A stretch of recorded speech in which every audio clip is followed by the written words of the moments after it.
Na začiatku sezóny sme plánovali sa udržať v tejto súťaži. To bol náš najväčší cieľ. V polke sezóny sme obsadili 3. miesto, čo sme boli veľmi spokojní.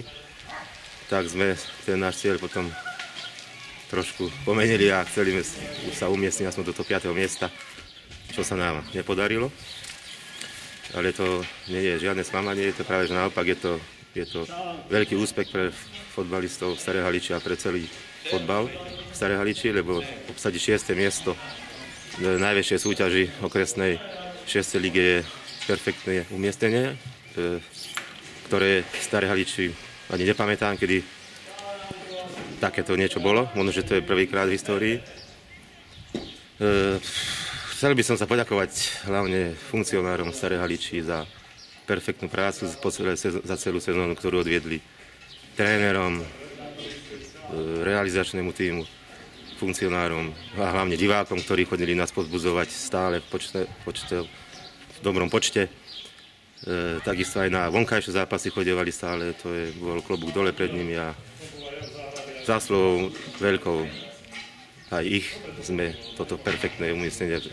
miesto získali. A ešte by som chcel poďakovať nášmu najlepšiemu strelcovi, ktorý je Miško Nosár. Taktiež veľký úspech nášmu klubu.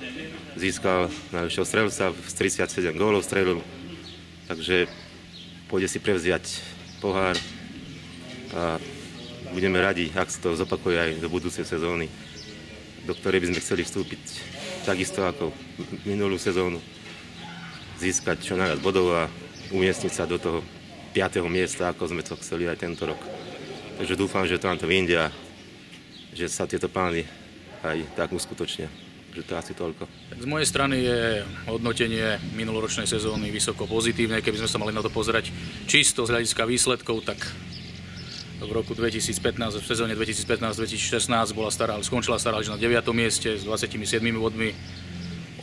Rok na to skončili sme 6. s 37 bodmi.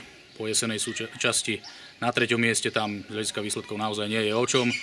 K hre sa vyjadrovať veľmi nebudem. Tréner Dudáš počas sezóny predviedol niekoľko prekvapivých ťahov, ktoré v konečnom zúčtovaní viedli k zisku bodov. Samozrejme, boli tam nejaké zranenia hráčov a tak ďalej. Mohli by sme sa baviť o prístupe k tréningu, tam vidím určité nedostatky, ale z hľadiska celkového je tu nárast. Možno by som sa vyjadril skôr k tej propagácii futbalu v Starej Haliči. Aj keď Stará Halič nie je síce najlepšie mužstvo v rámci okresu Ručenec, dovolím si povedať, že za posledné 2 roky sa stalo najznámejším. Len za minulú sezónu sa tu vystriedalo niekoľko slovenských športových osobností, nielen zo sveta futbalu, ale aj zo sveta hokeja.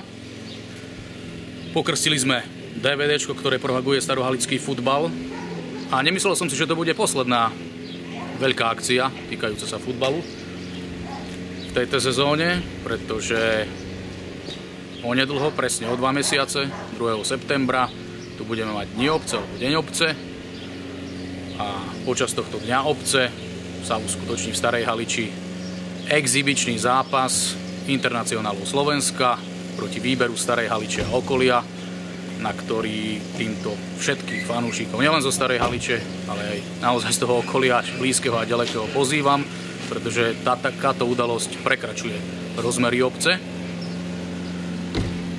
Čo sa týka financií, lebo tie sú dôležité, tak podarilo sa mne aj v rámci obecného úradu presadiť to, aby obec Stará Halič vyčlenila tento rok vyšší rozpočet na futbal, 4 000 eur, oproti minulosti je to nárast.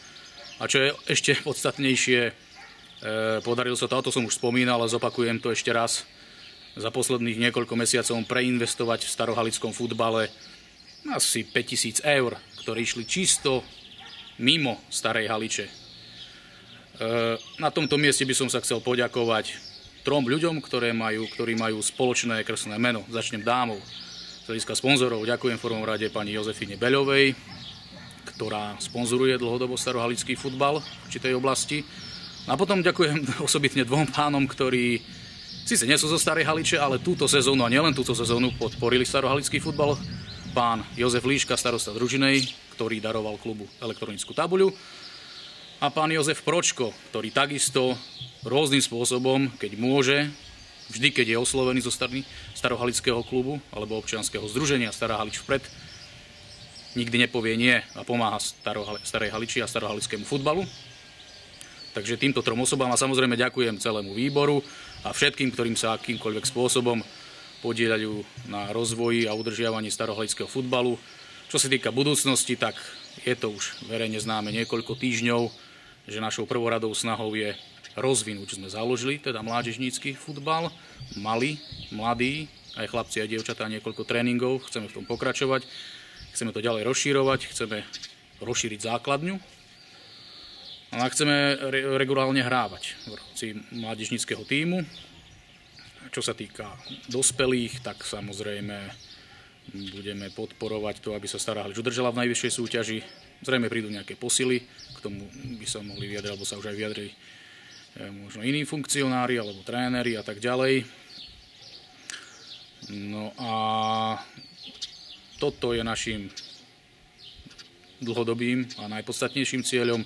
V najbližších mesiacoch samozrejme chceme pokračovať v budovaní infraštruktúry. Nadviazali sme za posledné mesiace, nielen nadviazali, aj udržiavame pravidelné kontakty s vedením 3 prvoligových klubov, s vedením Slovenského futbalového zväzu, ktorý sa takisto finančne zaangažoval v starohalickom futbale. Chceli by sme vybudovať šatne, ktoré sú akutným problémom, a tak prispieť k takému štandardnému prostrediu, ktoré je síce v rámci obce, ale ktoré by malo v dnešnej dobe patriť.